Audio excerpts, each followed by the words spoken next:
For years, Clash Royale players have been calling cycle decks no skill, basically saying that cycle decks are just spamming the same cards over and over again until something sticks. But the fact is, Moonlight won his third Clash Royale World Championship using cycle decks. We're talking about over $960,000 in career earnings playing supposedly brain-dead strategies that people claim are no skill and should not be played. So what's the deal here? What makes a deck that looks weak on paper, with cheap cards, low damage, and no big threat dominate competitive Clash Royale for nearly a decade? Today, we're breaking down exactly what makes cycle decks so OP, and whether the no-skill accusations actually hold up. Before we dive into why cycle decks are so powerful, we need to understand what they actually are. Because here's the thing, most players think cycle decks are just decks with low average elixir cost. And while that's part of it, it's not the full picture. You could throw together 8 cheap cards and call it a cycle deck, but that doesn't mean it's going to work. The real definition is way more specific. Cycle decks are built around something called the 4-card cycle. It's the least amount of elixir you must play to get back to any card in your deck. Take the classic Hog 2.6 for example. After you play your Hog Rider, you need to cycle through 4 cards to get back to him. Let's say they are Skeletons, Ice Spirit, Ice Golem, and the Log. This is 6 elixir total,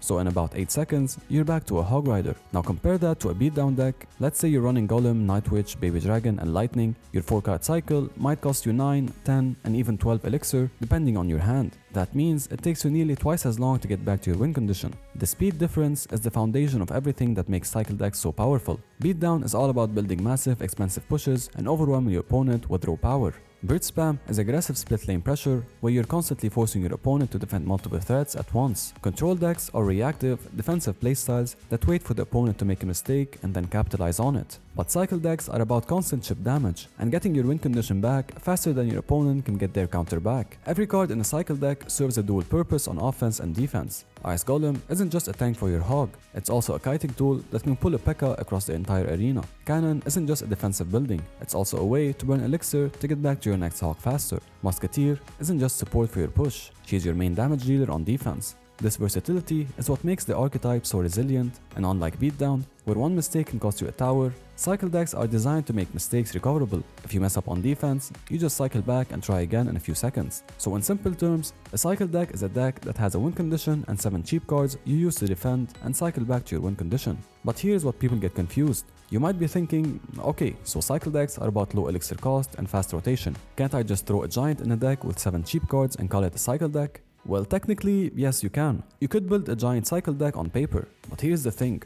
It would be absolutely terrible. A cycle deck isn't just about cycling fast, it's also about cycling to a win condition that can function independently without support, and this is where most heavy cards completely fall apart. First, a cycle deck win condition has to be low commitment. You need to be able to play this card alone, by itself, at the bridge, or anywhere in the arena and get value without needing support cards behind it. For the miner, you can drop him anywhere on the map for 3 elixir and he is guaranteed to get chip damage. The Hog Rider is fast enough and tanky enough to get hits even alone, and the X-Bow can defend and attack at the same time, so it doesn't need support. These cards work independently.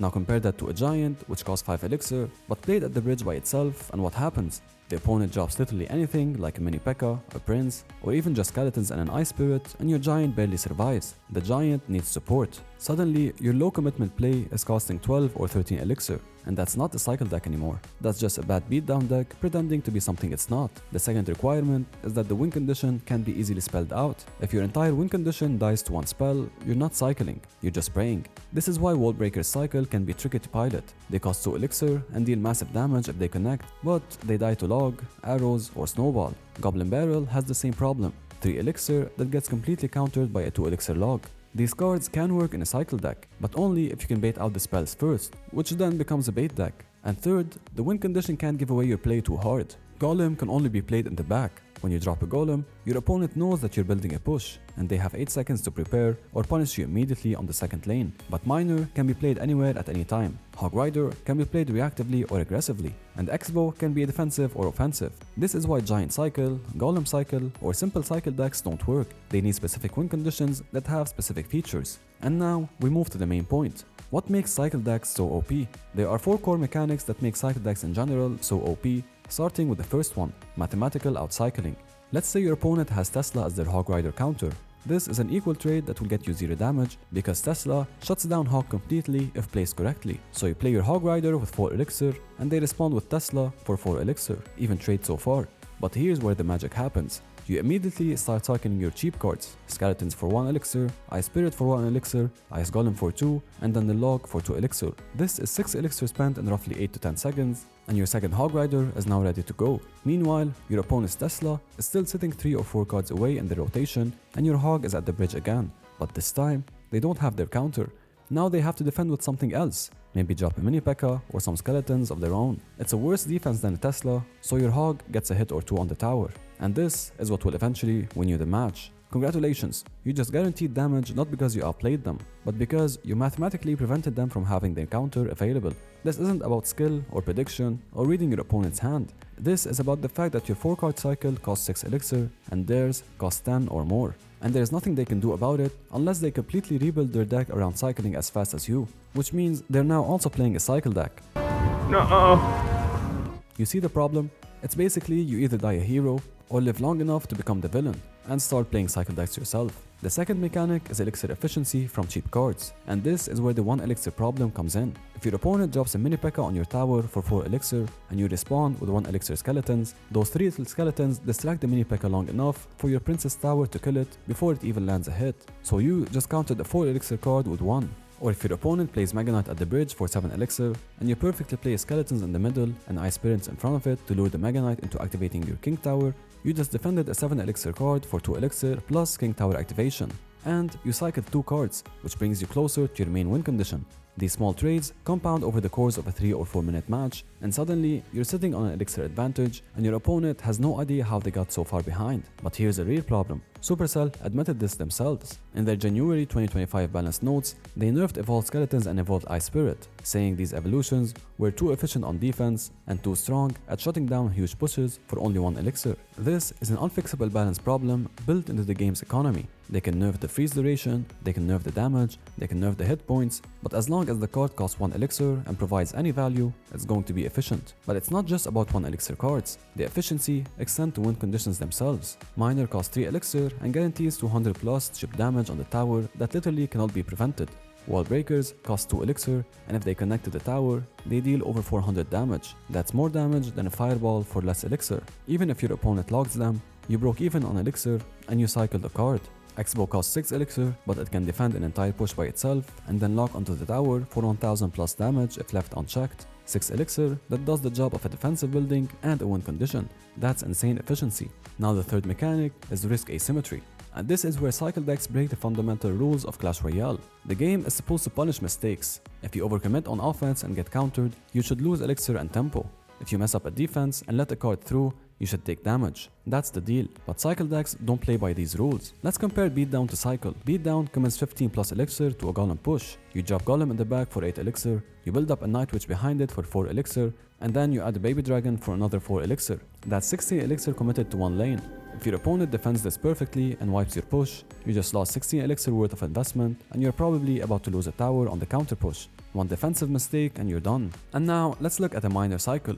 You commit 3 elixir to a miner on the tower, your opponent counters it perfectly with a knight, nothing major happened. You just cycle again in 6 seconds. You didn't lose a game, you didn't overcommit, you just try again and again and again. You can send a miner at the tower 8 or 9 times in a match, and even if 7 of those attempts get shut down, you only need 1 or 2 to connect for solid chip damage. The risk of each individual attempt is so low that you can afford to fail multiple times. This is fundamentally unfair. Clash Royale is supposed to be a game about smart decisions and punishing mistakes, but when one archetype can spam the same play 5, 6, even 7 times and recover from every failure, while another archetype gets one chance and then dies, the invisible balance scale is tipped. The fourth and final mechanic is spell cycling, and this is the one that makes people rage quit. Here's the math. Fireball deals 207 damage to the tower at level 11. The log deals 40. If you cycle through your deck twice and throw both spells at the tower each time, that's 494 guaranteed unavoidable damage. Your opponent can't block it, can't counter it, and can't do anything about it. And here's where it gets really unfair. Let's say you're in a matchup where your win condition is completely countered. They have buildings, they have swarms, they have everything they need to stop your Hog Rider from ever touching the tower. In a normal deck, this means you lose. You can't get damage, so you lose the game. But in a cycle deck, you just pivot to spell cycling. So if your hog can get through, you just defend with your cheap cards while fireballing and logging the tower over and over again until it falls. Most decks don't have this luxury. If your win condition gets hard countered, you're screwed. But cycle decks have a built-in plan B. They can win matches they shouldn't just by existing long enough to spell chip the tower to death. These four mechanics, mathematical outcycling, elixir efficiency, risk asymmetry, and spell cycling, are why cycle decks are overpowered. And notice that none of these are about card stats. You can nerf every card in Hawk 2.6 by 10%, and these mechanics will still work exactly the same way. The power isn't in the cards, it's in the system. And now for the ultimate debate. Are cycle decks skill or mindless spam like everyone says? Stats actually show otherwise. Even though Hawk 2.6 is one of the most used decks, its win rate however isn't that impressive, at just 35%. And this is due to bad players using famous decks thinking they are the solution, but losing over and over again due to lack of skill. And here is where it gets interesting. Not all cycle decks have the same skill floor or ceiling.